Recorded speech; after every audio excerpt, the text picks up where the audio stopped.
Ito na naman po. May mga sa civilian yun. Pumunta po ako rito dahil hindi ako pumunta sa market po eh.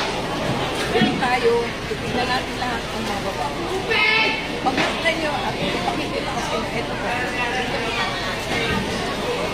Ayan po, ayan binababa. Ayan tinatawag na noro po. Tingnan nyo ng mga bababayan.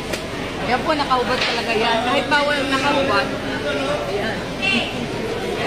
Ayan, kumakaway pa sila.